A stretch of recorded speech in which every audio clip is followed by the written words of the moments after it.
Tara McGitz, and I'm an attorney with the law offices of Drinkwater and Goldstein, which are located in Atco, New Jersey. This is one of a continuing series of different videos where I discuss a topic that is relevant to personal injury primarily, and it may or may not involve a real life story that we are commenting on based upon how New Jersey law would apply to that incident. With that in mind, schools are becoming open again, and parents are sending their kids back to school. I found out my nephew is starting his first day of preschool today, so today is a particularly interesting day, for me at least, for this topic. Hopefully you enjoy it. As always, if you have any questions during the course of the video, please comment or get in touch with us via our contact information. And please remember to subscribe to our channel and take a look at our past videos and keep a lookout for our future videos. But to the topic at hand. School liability with regards to injury of some kind to a student. So when you're dealing with a public school versus a private school, you are looking at two different types of liability. When you're dealing with a public school, New Jersey has set up a system, a statute really, that is called the New Jersey Tort Claims Act. And that act is designed to address public entity liability, which usually involves public schools as being considered a public entity. Under the Tort Claims Act, there are certain reporting requirements which are necessary as conditions to be met before any sort of litigation can be instituted or any recovery can be made. So if you fail to meet those preconditions and your child is injured as a result of something that occurred at a public school or related to a public school, such as on a field trip or on a school bus, you may be foreclosed upon receiving any sort of a recovery for your child's injuries. So if your child is injured during the course of the day at a public school or at a public school event, then you should be aware that they are likely going to be subject to the Tort Claims Act, and that written notice of the incident and injuries must be given to the public entity within 90 days of the incident. If for some reason that does not occur, then New Jersey has a catch-all provision which allows for a motion to be filed seeking approval for a late notice to be issued within 1 year. At the end of that 1 year, if no notice has been given and you knew or should have known, then the court system is going to say essentially too bad, and you're not going to be able to pursue a recovery. So it's very important that you be aware of that if your child attends a public school and is injured in some way. Now, there are different ways that a child could be injured at a school. One way that we see injury frequently is fighting between students. So the students may be involved in a physical altercation, and so that has the potential to cause injury. If the property itself is unsafe, just like any other property, it has the potential to be in an unsafe condition, which can cause injury to a child. So if you have a cracked sidewalk, or if you have a door is not on properly and it slams shut unexpectedly. If, for example, there's an elevator on the property and it shuts on your child. If their recreational areas are not maintained in a proper setting according to the state and federal guidelines, all of those could cause injury to your child. Additionally, most schools are going to have a school nurse on premise. If there's an issue with your child being appropriately cared for from a medical standpoint, there could be the potential for a case to be made against the public school entity. So it is important that if you believe that your child has been injured, obviously to comfort the child if they have been injured, you want to make sure that the you have a full understanding as to what's going on and making sure that you are meeting their needs. But then once that's occurred, if you do believe that you want to pursue or determine whether or not you have a case as a result of the injuries or the way the matter was handled, it's important that you reach out to an attorney as quickly as possible, because if you are in a public school setting, you could be dealing with the Tort Claims Act requirements.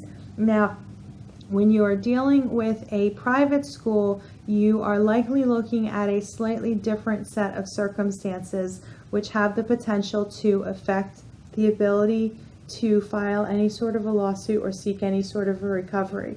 And that's because in some instances, private schools are going to be considered charitable organizations.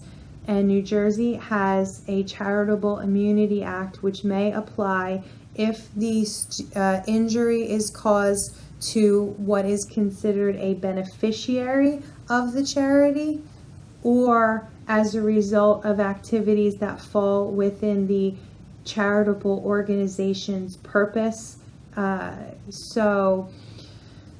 We see this more frequently in some respects with youth organizations, but it applies as equally as well to private schools. So it's important that if you believe that your child has been injured while attending a private school or during the course of an activity or event occurring at a private school location, that you reach out to an attorney if you believe that you have a case to get the facts involved and to determine whether or not that is the case that the Charitable Immunity Act might come into play.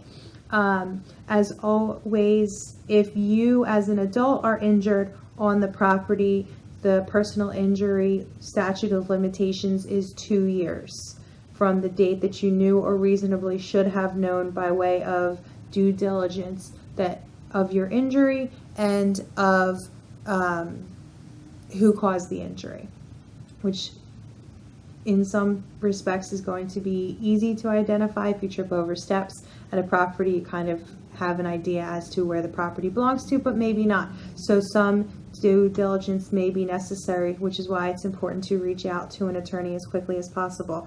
Now, if it is a child who is a minor, the statute of limitations is slightly different. The statute of limitations generally in these situations is going to be 18 plus 2. So from the time that they turn 18 plus 2 years, so that the 2-year statute of limitations applies from the time that they become legally an adult. So if they are under the age of 18, then the statute may not be 2 years exactly. So that's something that an attorney will be in a much better position to explain and discuss with you for why you may want to wait or why you may want to file suit more quickly.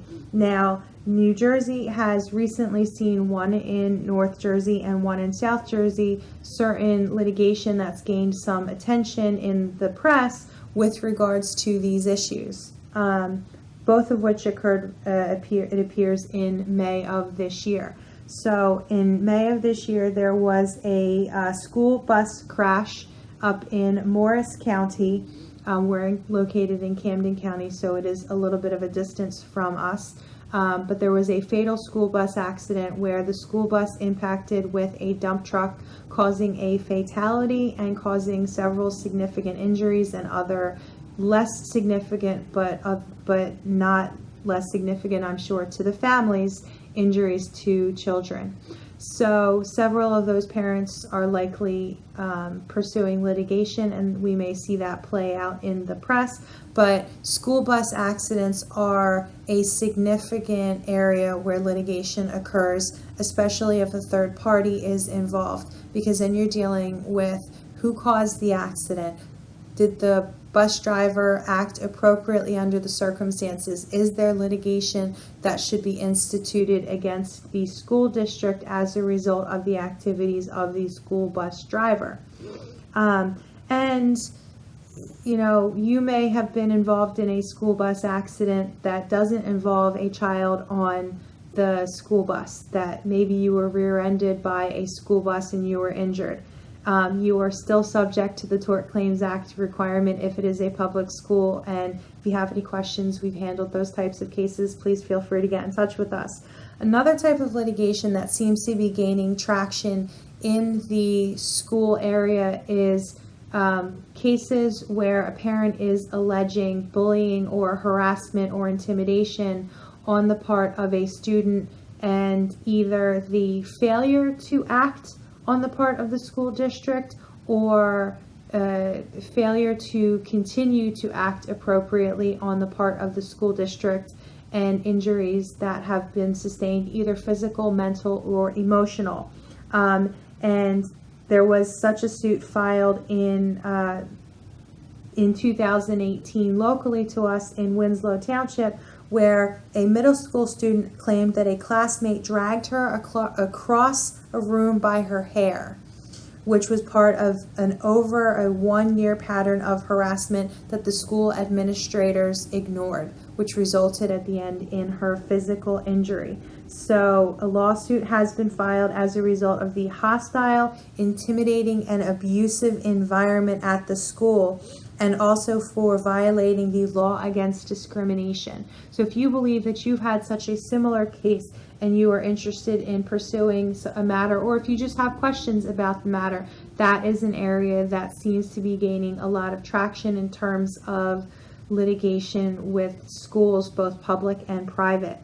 So if you have any questions about any sort of an injury that may have occurred on school property, either for yourself or for your child, and you just have any questions or you want to get some additional information, please feel free to drop a comment, to reach out to us directly. Our contact information is going to be found and readily available. Please remember, as always, to subscribe. And as a general disclaimer, any discussions that I've had during the course of this video or any video relates specifically to New Jersey law and should not be assumed to be the case and applicable to any other state. If you have a certain topic that you would like to have me talk about or have questions about, let us know. We'll do our best to accommodate that. And until next time, I'm Tara McGitz with the law offices of Drinkwater and Goldstein in Atco, New Jersey. See you next time.